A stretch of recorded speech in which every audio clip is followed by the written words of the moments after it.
In this lesson, the target states, I can determine if a method for sampling a population is biased. Here's the vocabulary we're going to talk about in the next few minutes, but it would be helpful to start with an example. In 2002, there were claims that chronic wasting disease, or CWD, also known as mad elk disease, was spreading westward across North America. In order to verify claims such as these, the elk population had to be tested. Think about that. A population of elk. Probably hard to get your hands on a population of elk. So if you want to make inferences about a whole population, oftentimes scientists use a sample or a random sample and use the information they get from a sample to make an inference about the entire population. So I don't know what the elk population was, but let's say it was 10,000. If there were 10,000 elk in North America in 2002, how many do you think we would need to test or sample, experiment on to see if they have the disease, to make an inference about how many elk out of the 10,000 have the disease? If we found one and tested it, and it didn't have the disease, can we infer that none of them have the disease? If we found 10 elk and tested them, and 2 of the 10 elk had the disease, could we estimate that 20% of the elk had the disease? Probably not. Probably need a sample size that's a little larger. Otherwise, the information we would get from this research could be biased or unreliable. So we're going to take a look at what does it mean to be biased. When information is gathered about a group, such as the elk in North America, the entire group is called the population. Because testing each member of a large group can be difficult or impossible, researchers often study a part of the population, called a sample. For a random sample, members of the population are chosen at random. This gives every member of the population an equal chance of being chosen. A convenience sample is based on members of the population that are readily available, such as 30 elk in a wildlife preservation area, where scientists could easily get their hands on them and test them for the disease. So one thing you're going to need to do with this target is determine which sampling method will better represent the entire population, and justify your answer, explain why. So if we wanted to do a survey about the football game and student attendance, and there were 2 sampling methods. For one method, Arnie surveys 80 students by randomly choosing names from the school directory. And his survey results show that 62% of the 80 students he randomly selected attended the football game, where Vic surveys 28 students that were sitting near him during lunch. And he found that 81% attend the football game, or football games. Which one of these methods do you think would be more reliable? Which one do you think might be biased? Well, it sounds like Vic's method was more of a convenience sample, and Arnie had more of a random sample. Arnie's method produces results that better represent the entire student population because he uses a random sample. Vic's method produces results that are not as representative of the entire student population because he uses a convenience sample. A biased sample does not fairly represent the population. A study of 50 elk belonging to a breeder could be biased because the breeder's elk might be less likely to have mad elk disease than the elk in the wild.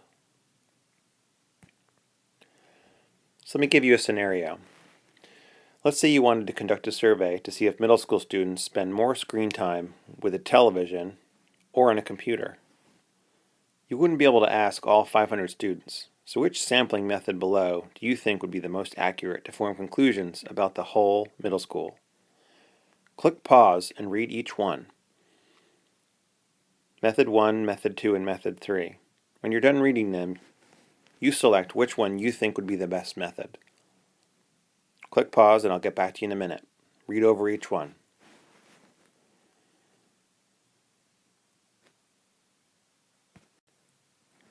Now that you've had a chance to read over each one, just remember, if we wanted to conduct this survey, and there are 500 students in the middle school, we could not ask all 500 students. We would want to sample a part of the population. Well, method 1, if we ask 20 students in your class what they spend most of their time doing, Would that be a reliable source of data, or would that be a more biased source of data? Well, that sounds kind of like a convenience sample. So I think method 1 would not be very reliable. Method 2, you ask 40 students in 6th grade only what they spend more time using. Well, if we wanted this to represent the middle school, all students, 6, 7, and 8, asking just 6th graders wouldn't be very reliable. Although asking 40 students might be a good amount, only 6th graders, not so good. If you thought method 3 was the best method, you probably would be right. What if you ask 15 students during each lunch period during a school day? Think about that. If you ask 15 students during each lunch period, what does that mean? Your sample size would be 45. It's pretty small, but at least you'd be hitting each grade, because each grade has a lunch period.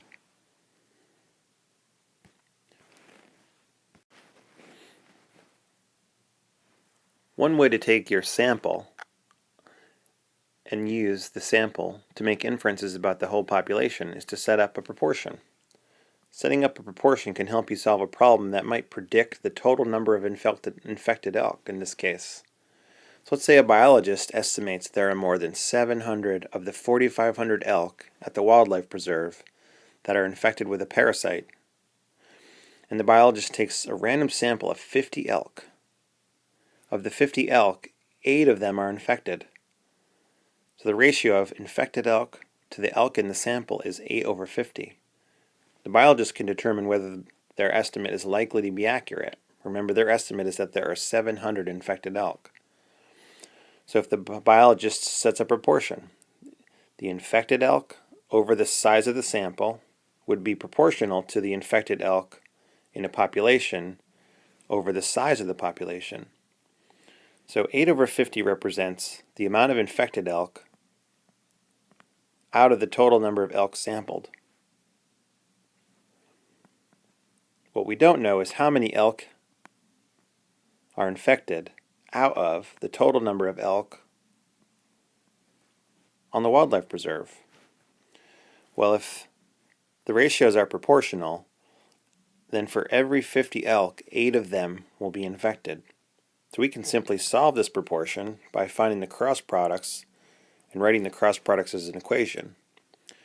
So it's 50x equals 8 times 4,500. 8 times 4,500. A little bit of math here. 8 times 5 is 40. Carry the 4. 8 times 4 is 32 plus 4 is 36. So 50x equals 36,000. My last step to solving this proportion would be to divide. If I divide both sides by 50, then my solution is 36,000 divided by 50. So x would equal 720. So according to the research, 50 elk were sampled, 8 were infected. If that ratio held true for all the elk on the refuge, all 4,500, then 720 elk out of the 4,500 will be infected. So it sounds like the biologist's original estimate of 700 elk being infected would have been accurate in this case. So there was a good sample, 8 out of 50, sampling 50 elk and testing them for the infection. Okay, let's try one more. A university has 30,600 students. That's a lot of students. We can never sample that whole population. In a random sample, 240 students were sampled and 20 speak 3 or more languages. So 20 out of 240 students speak 3 or more languages. Use this sample to predict the number of students at the university who speak 3 or more languages. So 20 out of 240 would be equal to some number we don't know out of all the students in the university. So using a proportion and the ratio from my random sample, or this person's random sample, cross products would help me find the amount of students out of 30,600 that speak 3 or more languages. So 240x equals 30,600 times 20. Just going to do the math real quick on a calculator. 30,600 times 20 equals 612,000. So 240x equals 612,000. 612,000 divided by 240 is 2,550. If I divide both sides by 240, x would equal 2,550. So that would mean 2,550 students speak 3 or more languages in a university with 30,600 students. So there's a couple tasks during this lesson that you're going to need to be able to do. So here's 3 questions. So click pause and try these problems below, and when you're done, click play to check your answers. For number 1 and 2, determine whether each sample may be biased. Make sure you explain. Explain why it would be biased or why it would not be biased. For number 3, a factory produces 150,000 light bulbs per day. The manager of the factory estimates that fewer than 1,000 defective bulbs are produced each day. So roughly 1,000 defective bulbs each day or less. In a random sample of 250 light bulbs, there are 2 that are defective. Set up a proportion and solve to find if the manager's estimate is likely to be accurate, and explain. Good luck. Click pause and try these out. Okay, for number 1, a company randomly selects 500 customers from its computer database and then surveys those customers to find out how they like their service.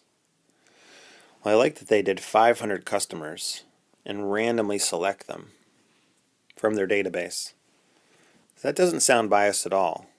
So I would say that's not biased. And that would produce good results to make inferences about customers and if they like their service. For number 2, a City Hall employee surveys 100 customers at a restaurant to learn about the jobs and salaries of city residents. Well, 100 customers sounds like a good amount of customers. But if they want to make inferences about jobs and salaries of all city residents, and the only place to look is restaurants, I think that would be biased. That'd be biased because they would need to branch out and go to other businesses besides restaurants. For number 3, a factory produces 150,000 light bulbs per day.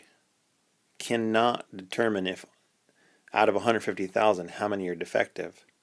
They just package them up and ship them off. But in a random sample, 250 light bulbs, 2 were defective.